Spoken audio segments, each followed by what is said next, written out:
ඔබ අදත් සම්බන්ධ වෙලා සිටින්නේ නිවුස් විත් ලියාර් මගේ YouTube channel එකත් සමගයි. අද අපිට ලැබෙන්නේ හිටපු ජනාධිපති මහින්ද රාජපක්ෂ මහතාගේ සුවදුක් විමසීමක් සම්බන්ධයෙන් ආකර්ශනීය පුරතක්.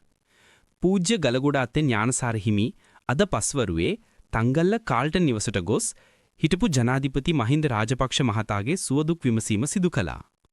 එහිදී හිටපු ජනාධිපතිතුමා සහ ඥානසාර හිමි අතර සුහදපූර්ව පිළිසඳරක්ද සිදු වූ බවයි වාර්තා වන්නේ.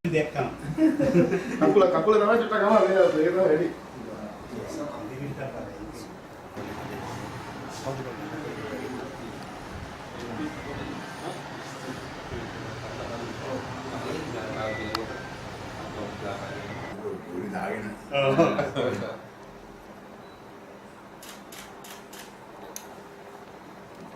අපි විශේෂයෙන් ජනාධිපතිතුමා බලන්න ආව හිටපු ජනාධිපතිතුමා අපේ පස්වෙනි විදායක ජනාධිපතිතුමා. මොකද එතුමා අපිට කවදාක්වත් අමතක කරන්න බැරි රාජ්‍ය නායකයෙක්. සියලු දේ පසකට තිබ්බත් අපි අපේ ජීවිතය ඇතුළේ දැකපු වීරයෙක්. ඊට හේතුවක් තියෙනවා.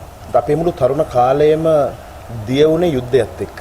ඒ යුද බිය මරබිය දැනුණු යුගයක ඒ යුද බියෙන් මරබියෙන් රට මුදවාගත යුතුයි කියන මතවාදය හදන්න අපේ මුළු යෞවනයේම දිය කළා. අපි අහලා තියෙනවා වංශ කතාවල අවුරුදු 44ක් මේ රට පාලනය කළ අනුරාධපුරයේ ඉඳලා එලාර කියලා රජ කෙනෙක්.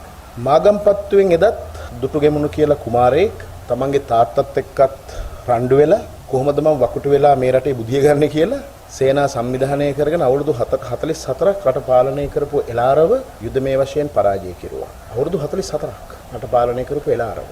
ඒ වගේම එදා ඒ ඇතිවෙච්ච ඒ එලාරව පරාජය කිරීමෙන් පස්සේ ඇතිවෙච්ච අනුවේදනයන් ඒ ඇතිවෙච්ච දේශවාත්සල්‍යය ජාති ප්‍රේමීත්වය පාවිච්චි කළා එකල මහා ඥානසාර හිමි වැඩිදුරටත් කියා සිටියේ රටේ එක්සත් භාවය හා ස්ථාවරත්වය පවත්වාගෙන යාම රටේ සීලුම නායකයන්ගේ වගකීමක් බවත් ඒ සඳහා එක්ව කටයුතු කළ යුතු බවත්ය. යාළුවනේ මේ හමුව පිළිබඳව ඔබගේ අදහස මොකද්ද? මෙය රටේ ඒකාබද්ධත්වය සඳහාගත් සාමකාමී පෙරවරක්ද නැත්නම් දේශපාලන පසුබැසීමක්ද? ඔබගේ අදහස් පහළ කමෙන්ට්ස් වලින් අපට කියන්න.